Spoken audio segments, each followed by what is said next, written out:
Good morning. It's 9 o'clock and time for the October 11th, 2011 meeting of the Board of County Commissioners. We'll begin with an invocation led by Stan Bowling, followed by the pledge led by Commissioner Gary Wheeler. Please rise. Let's pray. Lord God, as you've said in your word, you have revealed yourself to us different times and different ways, and we really thank you for that. And yet, for a lot of what we deal with, we really do know the right way to follow, and even knowing that, we realize we don't. And we realize and just want to admit to you this morning that we need you on the inside as well as on the outside.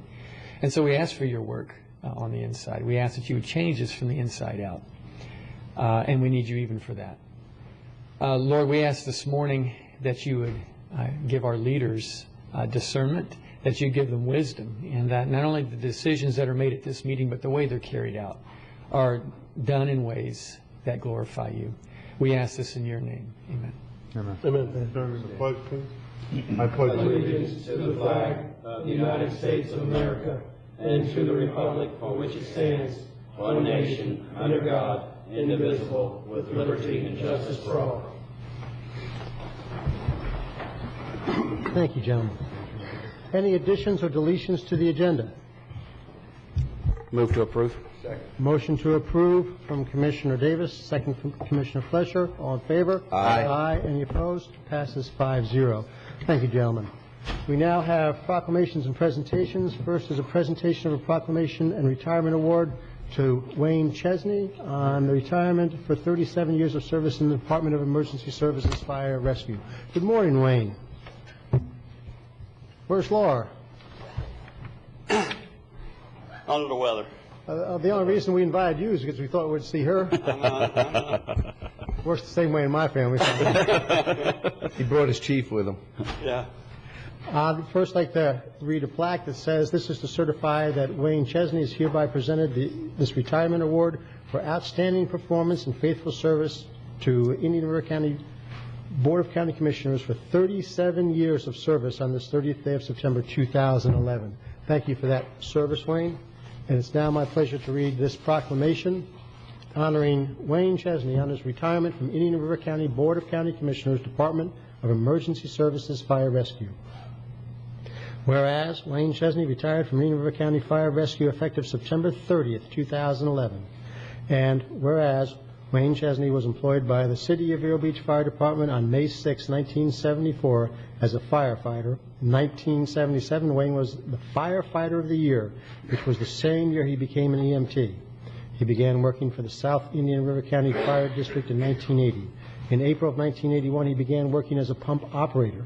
He was promoted to engineer EMT with the South Indian River County Fire District on August 1st, 1981.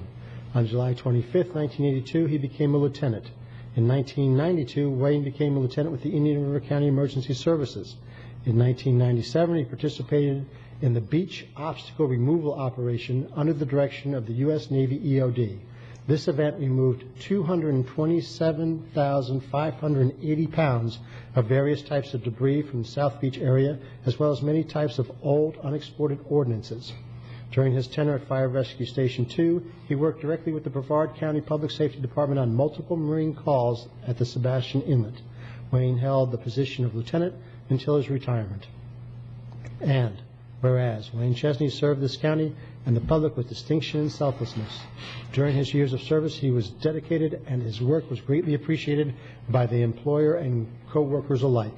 Now, therefore, be it proclaimed by the Board of County Commissioners of Indian River County, Florida, that the Board applauds Wayne Chesney's efforts on behalf of the county, and the Board wishes to express their appreciation for the dedicated service he gave to Indian River County for over 37 years. But be it further proclaimed that the Board of County Commissioners and staff extend heartfelt wishes for success in his future endeavors. Adopted this 4th day of October 2011. Wayne, good morning. Good morning. Chairman, Commissioners, wow. Long time. I guess I'd just like to thank the citizens, for me serving them for all these years. Appreciate serving all the citizens of the county. and being employed here all these years. And we appreciate the service you provide to Indian River County and its citizens, Wayne. Thank you very Yes, much. thank Absolutely, 37 years. Congratulations. Well, 37 years is a little long.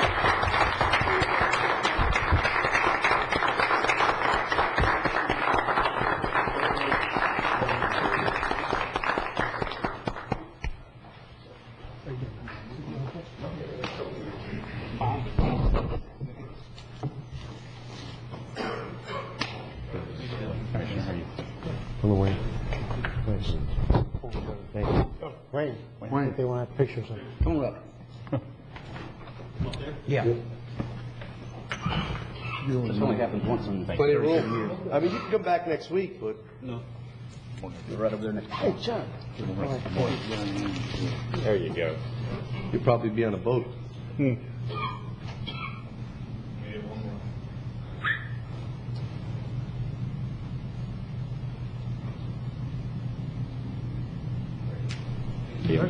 You saw the picture?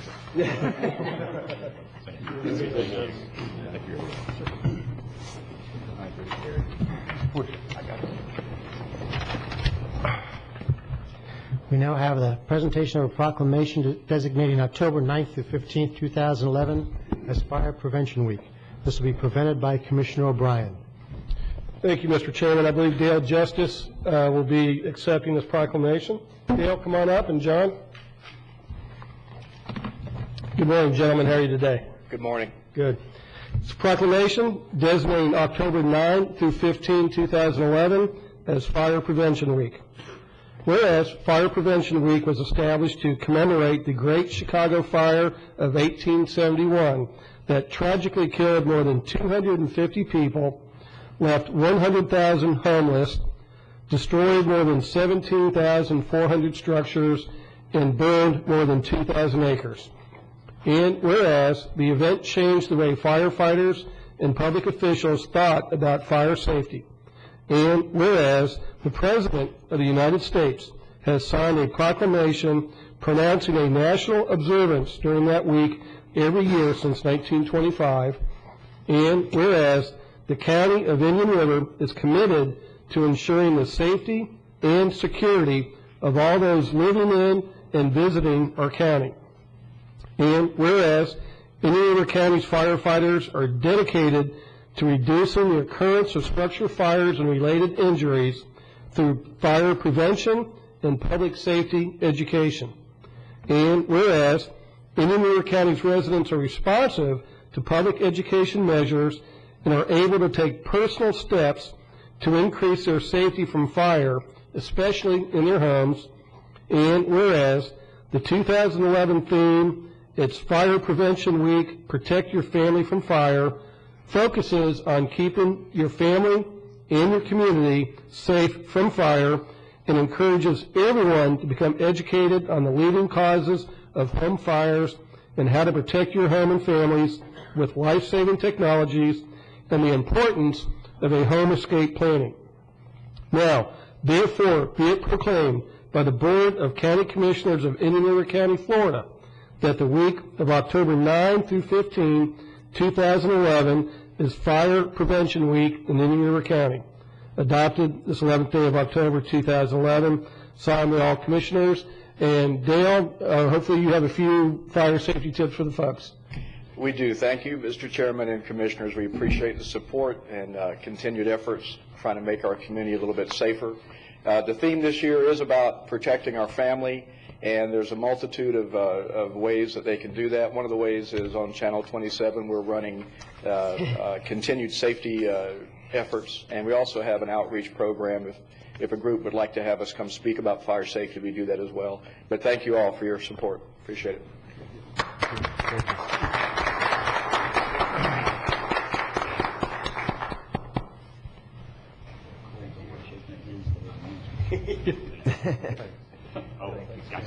Thanks, John. Little cold prevention.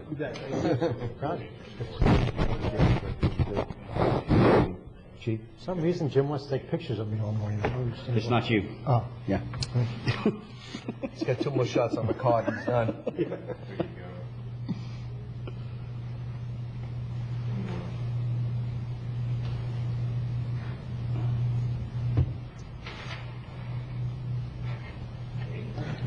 before I get this idea.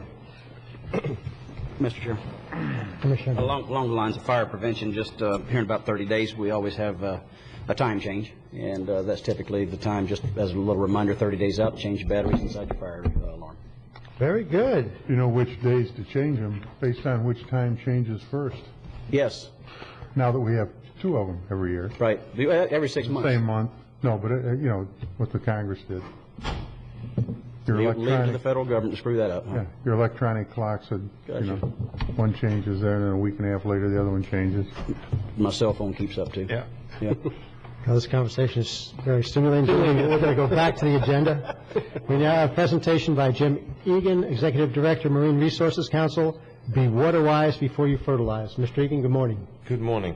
And I want to thank Wesley for that title. I was talking to him about the subject, and he just winged it right off the top of his head. So I thought it was brilliant. I'm with the Marine Resources Council, and our main concern is the Indian River Lagoon and the water bodies in the county. And we as homeowners really have a huge impact on that, really from what we do around our homes. And so the presentation today is to just educate the public and educate yourselves about some of the things that people are doing to benefit the lagoon in terms of what around their homes, and also in terms of what you as elected officials can do. The average homeowner applies 10 times the amount of fertilizer per square foot as our agriculture does. Agriculture has to meet a bottom line. We can very easily over-fertilize. We think if a little is good, more is better, and unfortunately it doesn't actually help our yards. It ends up greening our water bodies. Right now the lagoon is suffering from one of the worst algal blooms it has had in history, actually. It stretches from Brevard County all the way down into Indian River County. We're lucky that this particular algal bloom is not something that is toxic, like, for instance, the red tide, but that's just a roll of the dice. It's just whatever the conditions are, the salinity or the water temperatures, things, it just stimulates a particular algae. A single pound of fertilizer will grow over 500 pounds of algae. And the algae cloud the water, block light down to the seagrass, and in places we've lost as much as 100% of our coverage of seagrass, and our seagrass is one of our best fish habitats. So we're hoping that next year we have better water clarity conditions, so we have a chance for the seagrass to recover. But basically, the algal bloom itself is a serious impact to our environment. Now, the said and good news about this is that we can actually correct a lot without having to inconvenience ourselves in the least. For instance, most of our packages of fertilizer contain a number in the center. I have here a little graph, and it says 15015. The first 15 is our nitrogen, which we need. 0 for phosphorus, which we don't need for lawns. You might need it for flowering plants or for fruiting trees, things of that nature, but lawns don't need it here in Florida. Some 98% of our soils are already rich in phosphorus, and 15 is your potassium. But Florida homeowners put down about 8,000 tons of phosphorus per year. That's just basically good marketing on this part of the fertilizer salespeople, but in fact we don't need it. When we do use phosphorus in our fertilizer, it's actually associated with some of the nuisance plants. It actually feeds dollarweed and other problematic weeds that we actually fight all the time. So if you have phosphorus, then you're going to have a weed killer, and the weed killer has impacts of its own. The EPA estimated that we're putting in about 400,000 pounds of phosphorus per year into the Indian River Lagoon. That's just the poundage that's washing off of the yards. And the Indian River Lagoon can handle about 200,000 pounds without it being impaired. So we're putting in twice as much as we should have. And then, because the water body is impaired, we then get hit with all these regulations from the federal government saying, what can you do to remove these pollutants? Well, the best way to do it is not to put it in the first place. Save the homeowner some money and trouble and not have it be put in. When Michigan banned phosphorus in their fertilizers, the phosphorus levels in the water bodies dropped by 28%. Slow release nitrogen. It's better for your yard and better for your waters. Slow release nitrogen is just going to release over time. If you have quick release nitrogen, it just dissolves in water. So the very first rain event, you lose most of it. And often the instructions say water in. And some of our users don't realize that means water with your hose. If you wait for the next rainstorm to put down your phosphorus and your fertilizers, you're just basically washing them all off. So if you have your quick release nitrogen, you're going to end up greening the lagoon quicker than you're going to green your lawn because it washes off so readily. You want the slow release. Now, it doesn't have to be 100% slow release. You can use a mixture of the two so you get the immediate benefit from the quick release and then the slow release over time. The studies show that about 10 to up to 79% of the nitrogen pollution from residential areas are caused by fertilizer. The other source of nitrogen is septic tanks. That's another big source of nitrogen. If you have a septic tank and you haven't had it pumped out or inspected in 3 years, good time to go and have it checked out. It's a good way of making sure the system works and we're not adding bacteria into the system. The EPA estimates the Indian River Lagoon is receiving over 3 million pounds of phosphorus per year, over 1 million pounds more than it can absorb. A number of cities and counties have put in fertilizer ordinances. Now, some of them haven't done it just for the sake of doing it. In fact, the state passed legislation requiring all local governments on impaired waters to pass, at very least, a model ordinance that the DEP put out. The model ordinance is basically a very good ordinance with all the important provisions taken out of it. So some of the criteria that the ordinances that have worked have used is that they restrict phosphorus in the lawn fertilizer. They increase the percentage of slow-release nitrogen, typically asking for 50% slow-release nitrogen, and they restrict fertilizing during wet weather periods, the summertime. Basically, when your lawn is growing the most in the spring and the fall, that's the best time to be fertilizing. When they have the most amount of rain, that's the time in which you're going to be losing most of your fertilizer, so you don't want to do that. Tampa Bay gained over 3,000 acres of seagrass just since the time that they put in an ordinance that restricted the fertilizer usage.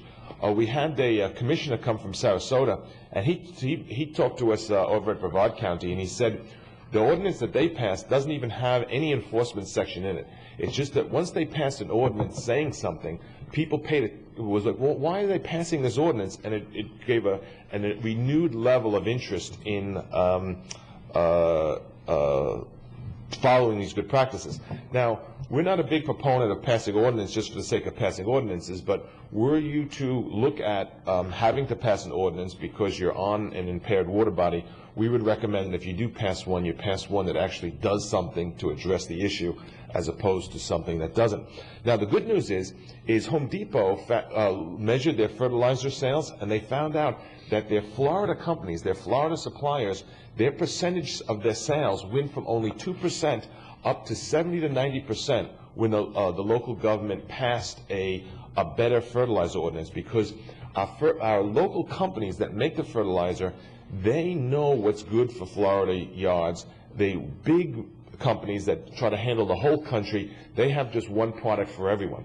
Another important thing I should point out is our professional lawn care people, they know what they're doing, right? We don't have to tell them a thing, right? The DEP model ordinance has a whole long list of things that your professional has to follow. And when you talk to them about this stuff, they're like, look, this is my business. I already know, I'm not using phosphorus, I haven't used it in 10 years, or they already know the right kind of mixtures to do. So it's really educating the average homeowner as to what's the best management practices for their own yard that's really going to make a huge difference in terms of something like this. Other ways to be water-wise, set your mower on its highest setting. Mowing too low will just actually trigger your grass to grow even faster, and it will require more fertilizer. A mulching mower is also good because it leaves the grass material there, so it actually is giving the food back into the system. Plant native plants where feasible. They reduce the watering, the fertilizing, and the mowing necessary.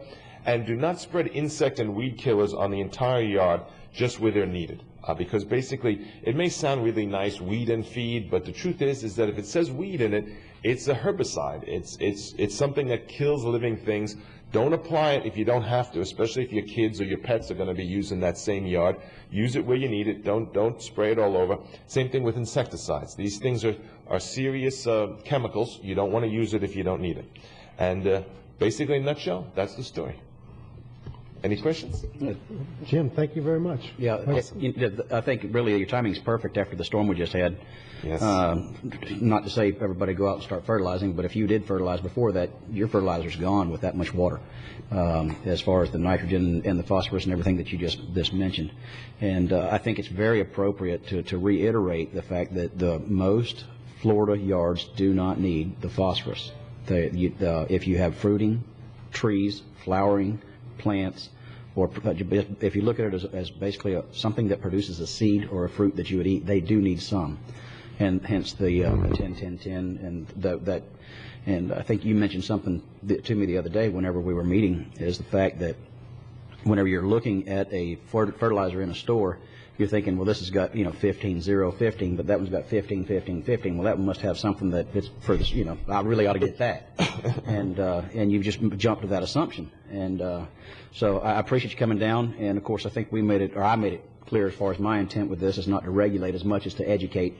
And I think that you've said it right. Those that have educated themselves, like the farmers, the agricultural industry, those that do this for a living, they know that they're not going to put out more than necessary because it affects their profit, their bottom line.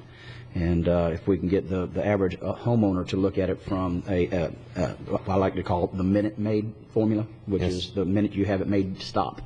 And so with the time release fertilizers, those that have used time release fertilizers, they still have some nitrogen benefits in their soil even after the rain we just had. So I appreciate you coming down here today and giving the presentation. Awesome. Thanks so much, Mr. I'd just like to point out that the education can actually work even on some old fossils like myself. It's in the habit for years of putting out quick release, and then somebody just mentioned the slow release actually was better for the lagoon, and it was one of those ahas. Yeah, I should have thought of that, but I didn't.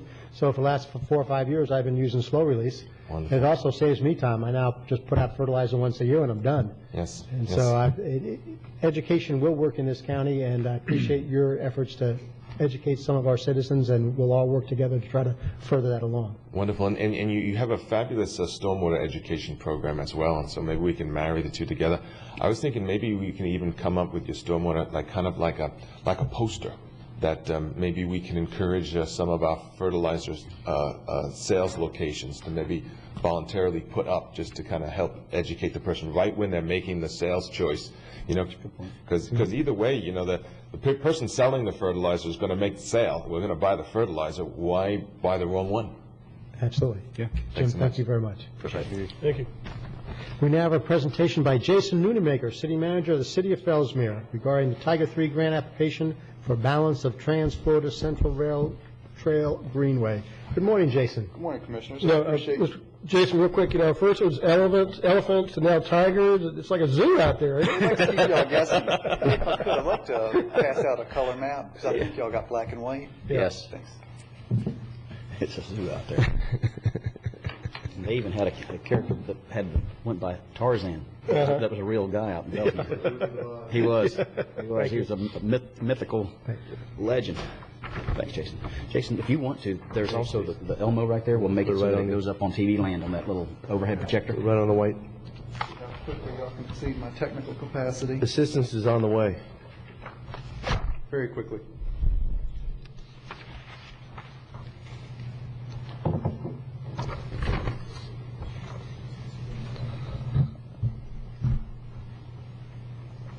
But once again, I definitely appreciate y'all's time. It's very good to be here under positive circumstances. First off, I want to thank y'all, because the Greenway Master Plan that was completed in 07-08 has been fundamental to what we've been able to do in our portion of the Greenway. And I think the county, the city of Sebastian, and the city of Fellsmere have all been very active on development of the North County Greenway system. And we all comment about how glacial sometimes things move in government. This thing's been moving very quickly. The assembly of the right-of-way, the development of the system. And I think it's really going to be just a significant feature of Indian River County. And we're very happy to have had that plan. It's been a very good guide for us, provided some clear benchmarks. And one of the reasons it's so significant is in the past there's been a lot of turmoil about how the city of Fellsmere is going to develop, how the county is going to develop. And I think by having these types of programs in place, the development will orient itself towards this attitude towards these types of features. So I think it bodes well for the future of Indian River County. I also wanted to thank y'all for the partnership on Fellsmere 392, or not 392, the preserve on the west side of the highway. That 86 acres was achieved in partnership with the county through Florida Communities Trust, and that was another section of railroad right-of-way that we were able to take down, and it's serving us very well. And as part of that, I wanted to give you an update of kind of where we are, because we really haven't talked about this in a public setting. I can't think of when the last time was, probably since y'all partnered with us on the preserve. And so I just wanted to bring you up to speed on a couple of exciting developments. Number one, we've partnered with FIT for a grant through the Army for a $500,000 challenge course. Now that's going to be on the preserve. It's a low impact feature. If any of y'all have been through boot camp, it's not a very pleasant experience when you're going through it under those circumstances, but as a leadership course, as a ROTC training feature, as something that junior ROTC, which is very big here, it's going to be a very good amenity. And it's great to have a partnership with a college like FIT. The other is that we have a Phase 1 Land Water Conservation Fund grant for $400,000 that's currently underway. So you can see the preserve, we're already got about $1 million of improvements that we're going to be doing there, which I think is outstanding. And then finally, we have historic markers that'll be coming in for the historic railroad right-of-way. So people will be able to go along the trail and see its significance and read a little bit about the history, and that plays into our longer-term efforts to get some historic tours going. Now, as far as the project here today, we have an opportunity to complete basically 11 miles of the Greenway system, which is really quite phenomenal. It'll be the first time that the city has tried to take down a Tiger grant.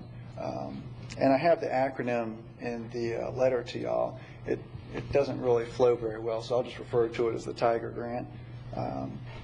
It would basically run from the east side of I-95 all the way out west to the U Canal, which is pictured, it's the northern part of the finger, and run up north to where the National Elephant Center will be in the near future. Just a tremendous effort. And so one of the things I wanted to request, well, three things basically. First and foremost is partnership. By the county agreeing to be a partner, that is no monetary contribution on y'all's part, no responsibility in that regard.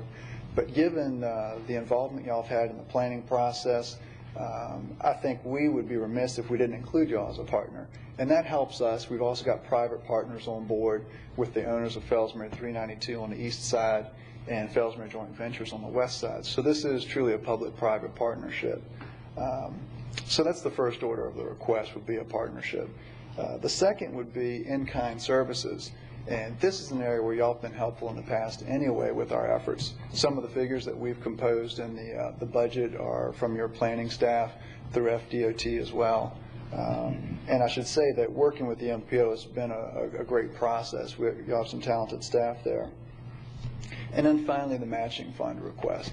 Anytime we can provide some level of match, it makes us more competitive.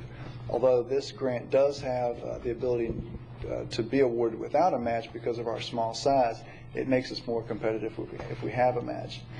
Now that said, I'm sensitive to the budget constraints that we're all under. One of the things I was going to suggest, if it was possible, is there's a section of this program that's in the county that runs through the buffer preserve. So if y'all had any rec impact fees available, that may be a possible funding source. And again, that's not in the city. I understand that those funds cannot be spent in the city, but I just throw that out there as an opportunity. And again, even if you cannot provide matching funds, we would certainly like you as a partner, in-kind contributions. You'll have a couple meetings again this month, don't you? Well, just one the 18th. Okay. If there needs to be more backup or more work with your staff, I'd be happy to coordinate with them on any additional questions y'all might have. But it is a phenomenal program, and this, going through the Greenway Master Plan, this is something that rose to the top because of its doability, and it has such a broad impact on a number of communities. We're really excited about it. Jason, you asked about how many meetings we have in October. Do you need some response by us by the end of October for grant? Yes, sir. We'll be submitting the grant by the end of October. Okay, so you'd like us to put this on our October 18th meeting then? Yes, sir. Okay.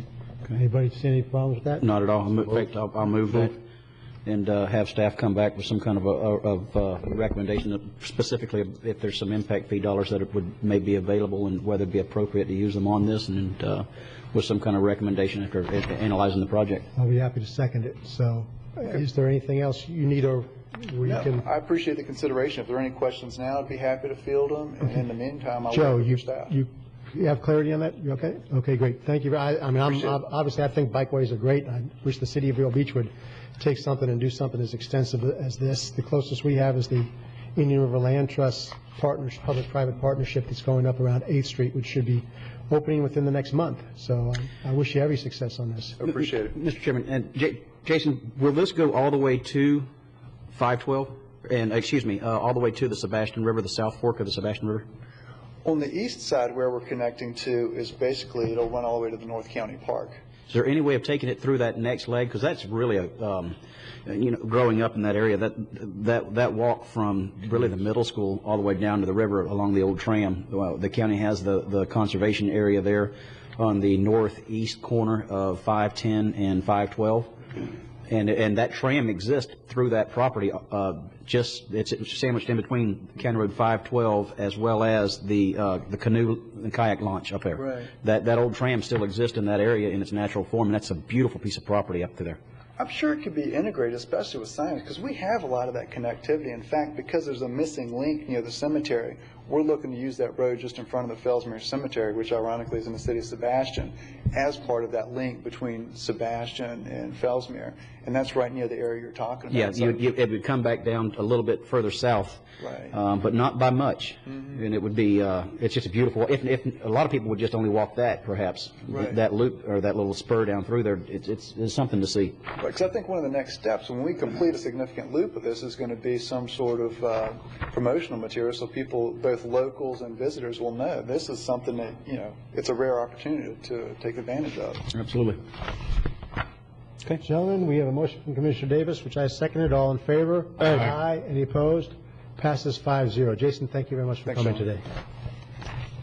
Gentlemen, the minutes of the meeting of August 16th, 2011, are there any changes, additions, deletions? Move approval of the minutes and also minutes of September 6th, 2011. Second. That's a motion from Commissioner O'Brien, seconded by Commissioner Wheeler, to approve the meeting minutes of August 16th, 2011 and September 6th, 2011. All in favor? Aye. Any opposed? Passes 5-0. We now have the consent agenda. Would anybody care to pull anything from the consent agenda? Move approval. Second. Motion to approve the consent agenda as is from Commissioner Fleischer, seconded by Commissioner Davis. Any questions? All in favor? Aye. Passes 5-0. Public notice. We now have public notice items. Notice of scheduled public hearing dated October 18th, which I'll ask Mr. Plockwich to read. Yes, Mr. Chairman. Ignore my cold here, but this is a notice of final public hearing scheduled relating to redistricting of Indian River County Commissioner districts scheduled for October 18, 2011 in the County Commission chambers. And this is a legislative matter. Thank you very much. And moving right along, Your item. I'm up. It's Commissioner matters already. And the first, I think the only matter on the Commissioner matters is my matters, and it deals with a series of emails which I came across recently between a local community activist, Dr. Stephen Farron, and actually not FUMPA lobbyist, I was corrected, it's a FEMA lobbyist, who I believe is trying to stifle public discussion. And in a broader context, I'd like to begin with a broader context. It just appears to me that the city of Vero Beach is doing their best to stifle a lot of the discussion about the sale of the electric system. We first had the memo which we discussed here that was written by the city attorney, which basically said that the city council members couldn't discuss anything about any of the utility issues with anybody but the utility staff. That fortunately pretty much fell apart. And then heard about an attempt by an anti-electric person who wanted to stop the incumbents in the coming up city election from speaking at this week's Taxpayers Association meeting. And then last week I came across these emails, which is basically a threat by a Tallahassee lobbyist to sue an Indian River County community activist. The FEMA lobbyist has threatened to sue Mr. Faherty for what I could see it based on the emails that went back and forth, asking for some very innocuous but probably important questions. And I'm just going to read those into the record. This is off the email that Dr. Faherty sent. Do FEMA lobbyists influence the current contract termination and extrication negotiations between the city and the OUC FUMPA on contracts the city has with OUC and FMEA? How does a lobbyist disassociate him or herself from one organization she represents in relation to another when there is a conflict in organization goals, objectives, etc., in relation to an issue, e.g. the city getting out of the FEMA membership and letting city out of OUC and or FUMPA contracts with or without penalties or other costs? I find those in the scheme of things fairly innocuous, but because of those statements, and I gather from the emails others, that the Tallahassee lobbyist has threatened to sue. I emailed the FEMA lobbyist yesterday and asked him to give me concrete details of the statements made by Dr. Faherty about the FEMA and the context in which they were made. Ironically, the Tallahassee lobbyist says that he cannot because, quote, this may develop into a legal matter between FEMA and Dr. Faherty. I say ironically because, as I understand it, libel is all about published statements. And the point of libel is just that the statements are made available to third parties. So to say that he can't tell me what they are, I find particularly peculiar. And I personally find it offensive that a Tallahassee lobbyist supported by his lawyers is threatening an Indian River County resident who has worked so hard and for so long to do what I think is the right things for all the citizens of Indian River County. So I presented the backup also to our county attorney, Mr. Plockwich. I was going to ask the board if he could just look into it and give a general statement as to his thoughts on this. I actually believe he might be prepared to make something today, if it's okay with you gentlemen. Certainly. So, Certainly. Mr. Plockwich, I'll ask you just if you have anything that you would think would be a proper response to the emails that went back and forth. Well, let me actually approach it from a broader standpoint.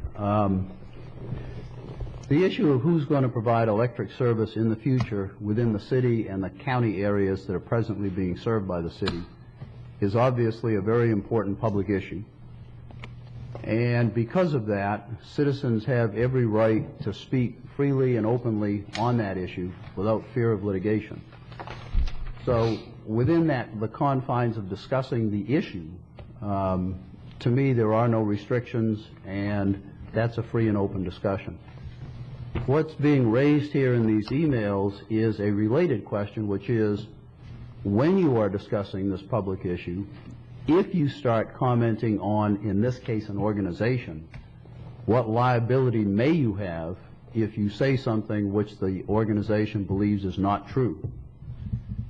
And that really brings us down the path of something called public figures and defamation law, because if you start with the fact that we have a public issue and this organization has obviously thrust itself into the middle of the discussion on that public issue, they have essentially invited comment on themselves as a major participant in the discussion to start with. That, under the law, labels them as a public figure. Once they become a public figure, then the law, primarily based on the First Amendment, gives considerable protection about what people can say about that organization. And generally if the organization tries to sue anybody, they've got to overcome a pretty high hurdle. That hurdle is they have to prove actual malice. And actual malice means either that the speaker knew the statement was false, or the speaker knew that there was a high probability that the statement was false and proceeded with reckless disregard for the falsity of truth anyway. Those are very high burdens to prove. So, trying to bring this back to the issue in front of us, clearly Dr. Faherty or other members of the public can speak openly on the issues. When they get into commenting on either individual people or individual organizations which have thrust themselves into the middle of that issue, they the speakers still have considerable protection, but there is an outside limit. If you know something's false or you know there's a high probability that it's false, then you really can't be saying those things. You know, the comments of Dr. Faraday that were highlighted in the emails themselves asking about the registered lobbyists who may have conflicting loyalties, you know, what you've got there, first of all, I did not in any way, shape, or manner think that rose to the level of any type of defamation for which FMEA could actually file suit. But I think basically what Dr. Faraday's getting at there is if you go through the individuals who are registered lobbyists for the three organizations involved, which are Florida Municipal Electric Association, Florida Municipal Power Agency, and Orlando Utilities Commission, you find that there are 2 lobbyists who are registered for each of those 3 organizations. Well, those 2 lobbyists, if you go to the Florida Legislative website, you find that they're actually registered lobbyists for over 20 different groups, including, ironically, the Florida Association of County Attorneys. So I think that what Dr. Faraday's getting at is, given that fact, there may be some potential for conflict of interest. But just raising that question, I do not think crosses any line at all. I hope I've answered your question. I think you put it. I think you put it in pretty good perspective. And I'd like to just add 3 things to it right now. First is it's clear that this gentleman Moline is a lobbyist. I mean, just checking up the dictionary, to lobby is to influence a legislative decision. And off of their website from the FMEA, Florida Municipal Electric Association, it says our mission, and one of its bullet points is representing and advancing municipal electric utility interests to legislative and regulatory bodies. So that seems to me, to lobby seems to me to be the purpose of FEMA. Second is, I personally have been involved with Dr. Faraday for 3 or 4 years now, talking with him about it, and I have never heard him to make anything close to a malicious statement, and certainly have never had any belief or least hint that he said anything that was false. And the third thing is, in Mr. Moline evidently becoming aware that this was going to be on the agenda, sent a memo to myself and all the other commissioners dated October 8th, and in it he says, Mr. Solari states, quote, it appears to me that the FMPA lobbyist is trying to stifle public discussion on an important public issue, and end quote, I want you to know this statement is false. No, Mr. Moline, you need to read what you write. What I said was, it appears to me that FMPA lobbyist is to stifle public discussion of an important issue. And maybe the FMPA should have used FEMA, but they're basically, as far as I can see from the FEMA-FMPA websites, they're interchangeable. It does appear to me that the lobbyist is trying to stifle public discussion of an important public issue, which is why I brought this matter up. And I think it's a terrible thing when a Tallahassee lobbyist comes here and threatens one of our citizens. So that's the point of me bringing this up. Would you like a motion to say that we think that he's stifling public comment? I'd be happy to get one. So moved. Second. Motion, second. Or we have some public discussion. I would like to. You may.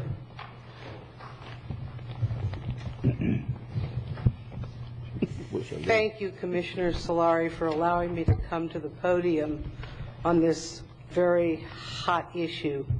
My name is B. Gardner. I don't have much to say about the dogfight emails that I read. I think you've said it all, and I don't need to discuss that part of this discussion. But I would like to give you an example that happened to me just in the last day and a half. I had a flurry of emails that was somewhat controversial in the sense that maybe I could have been sued or maybe I could have sued somebody else. Very similar to what we're talking about here. And it doesn't matter the issue, it doesn't matter the emails, it's just a matter of, I would like to know as a public person, as a taxpayer here, is it proper for me to come to you with an issue to get an opinion from the attorney when I was always under the impression that your county attorney is the attorney for you folks and for your staff, but not for the public? So if you're going to make this available, his opinion, on a dogfight that went on between Barry Moline and Dr. Faraday, I think you're opening up the door for this gentleman to be putting a lot of taxpayer time into issues by the public as well. Unless, maybe I'm missing something here, does Dr. Faraday work for the commission? Is he a paid employee of the county? To respond to that, we're not representing Dr. Faraday, and I thought that... Who are you representing in this? The citizens of Indian River County. This is a broader issue than just what's than the... I don't see it that way. Now, let me finish. I see it as a broader issue because I see this as a pattern of the city of Vero Beach trying to stifle discussion on an important issue. And I brought up the fact that the Wayne comment memo, the attempt by another supporter of electric to stop incumbents from speaking at tomorrow's Taxpayers Association, this idea that the Tallahassee lobbyist is going to threaten cities of the city of the Indian River County. So basically all I wanted to do is make this public because I believe that by making it public, it'll stop. And we won't have to worry about this Tallahassee lobbyist coming down and threatening any citizen of Indian River County that he wants. But I don't know that he's threatened him. I've seen emails. He's threatened him. But see, check the emails. He's threatened him. And I'm not did your attorney say he One at was a time, threatened? please. I'm playing devil's advocate here. I understand, and I'm glad you're letting me speak. But I will say one thing. I was at the meeting, at the city council meeting, when Dr. Faraday went to the microphone, and God bless him, he has done a great job with bringing an issue to forefront. I cannot fault him one bit. But he did come to the meeting, and he did tell the city council that they needed to not renew the membership in this association that the lobbyist is working for. He asked the city council not to renew their membership. Now, he has harmed that man in his livelihood, or for $35,000 to the association. So on that basis alone, I can understand why Mr. Moline is looking over the issues that Faraday is putting out to the public and trying to find fault with that. It's a dogfight that I'm surprised you're all in, and again, I'm very anxious for you to at least recognize the fact that I don't think this is something that the county attorney should be spending his time and money on as taxpayers. Thank you. First, Commissioner O'Brien, then I'll go down the line. Keep in mind that 60% of the electric utility customers are county residents. True. So there's a broad significance to this Board of County Commissioners to represent that 60%. Secondly, we're a customer of the city electric, and that means every taxpayer in the entire county pays into the county to pay that electric bill. So I believe there is significant public interest into the proposed sale of the city electric utility and justifies this commission or county attorney or county administrator or whatever staff we need to be involved and engaged in this issue. And so I see this as completely different than if your dog bit the neighbor and now you want to come ask the county attorney, what should I do legally? I think the significant public investment in this situation justifies the Board of County Commissioners and the county staff to be engaged. Mr. Chairman. Commissioner Davis. I'll just amen to what Commissioner O'Brien said, but I think if you go back and listen to what Chairman Solari said and how he presented it, clearly he told and it's not uncommon for a commissioner to do this. We're bringing something up. We're going to get with the county administrator or the county attorney and say, hey, this is what I'm bringing up. And what I'll be asking for is probably some codification by my fellow commissioners to look into this and give an opinion on it. Well, Alan, probably being the caliber of attorney that he is, giving legal advice, he didn't have to look into this very deep. And what came out of Commissioner Solari's mouth is I would like for some direction like to direct the county attorney to look into this. And I was ready to go ahead and have him do that, but he clearly has looked into it close enough, just on his own first blush, probably understanding what the political winds of this commission were going to be, that he was able to give his response. I didn't interpret what Bob did here, said, as one commissioner, I want you to give a report at this commission at the next meeting without taking 3 votes here at this level. So I kind of understand to a certain... So you have all agreed to get into this confrontation of the flurry of emails or whatever because it's a county issue? No, Or 60% of the... Take this vote, we will. Yeah, I mean, Okay. you know, and we were here quite a while ago. Well, I guess I've never understood why you've been so silent so long on this until this particular little issue, because this has been going on for, you know, quite some time. I mean, we've passed resolutions and we've done a lot of stuff up here until it's gotten. We've done everything we can now until anything happens between FP&L and the city of Vero Beach in a referendum. I mean, we've done everything, even asking for support in front of the PSC, if I'm not mistaken. Whenever Dr. Faraday went up there, I mean, we've been involved in this for a long time because believe me, I guarantee I get at least one a month of people saying half my subdivision's in the city of Vero Beach, the other half is FP&L. How can I get FP&L in my subdivision? That's not uncommon for me anyhow, and I'm sure it's not for the rest of the commissioners up here. So we have a dog in that hunt. Okay. Commissioner Wheeler? I agree with everything that's been said. Also, I did see the video that was put out, I think by FMEA. Right, I was in it. Yes, you were. Ta-da. And I also watched that video, and if you talk about falsehoods and hype and false advertising, the video was full of it. Yes. So the bottom line is they have no credibility either. And then for them not to have credibility and to try and come in and stifle a citizen of this community of being heard. I'm not privy, and I didn't see the meeting you referred to Dr. Faraday at. We get people here all the time saying that not only lobbyists should be fired, we should be fired. That's part of politics. Mm-hmm. If you don't like the public spotlight and you don't want somebody to stand up in public and say you ought to be fired, you ought to be in the public sector. And everybody's entitled to their opinion. Our meetings, at least, are very open. We address the things, and I think people are entitled to their opinions. And I totally agree with, I think Peter hit it right on the head with who's involved in this. I asked the question at the men's breakfast last week. You know, where's the fairness in this? They don't even want people to vote on the opportunity of whether they should even look at this any further or not. Some of the people, the opposition to selling a plant. The other thing is 60% of the people, as Peter said, are their customer base. But that 60%, a majority of the customer base, is going to have no say in this whatsoever. But we don't have a say in the debt they create or how good the businesses are run or anything else. But if they make mistakes, the 60% that have no say in it have to have the penalty of paying the additional costs that we have to pay on our electric bills. And I happen to be one of those individuals that live in the county and pay city electric. And for a long time, I sat back silent and wasn't as aggressive as my fellow commissioners.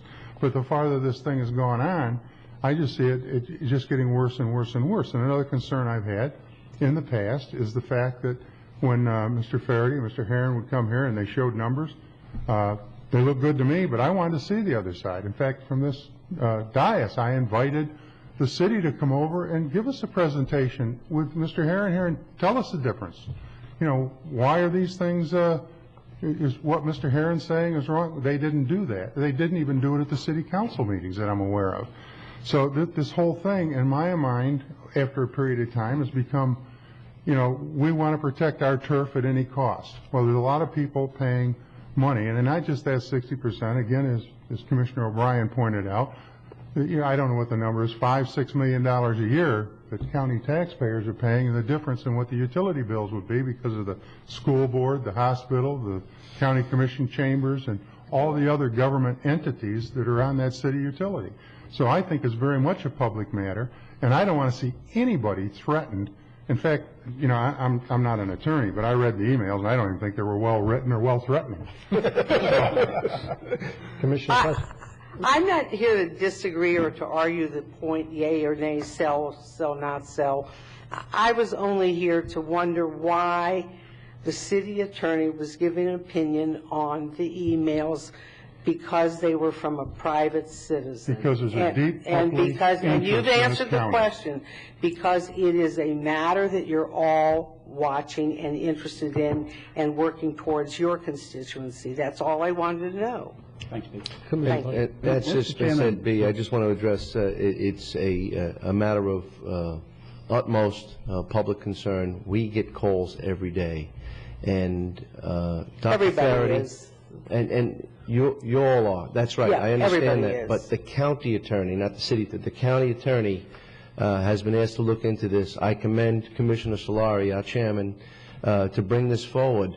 I believe that Dr. Faraday and Glenn Herron have worked insurmountable hours, supplied a tremendous amount of research, documentation that would have cost the taxpayers an awful lot of money, that have assisted us in the decisions. And we have, as Commissioner Davis has said, we've passed resolutions, we've supported, we're moving forward, we're representing our constituents. In doing so,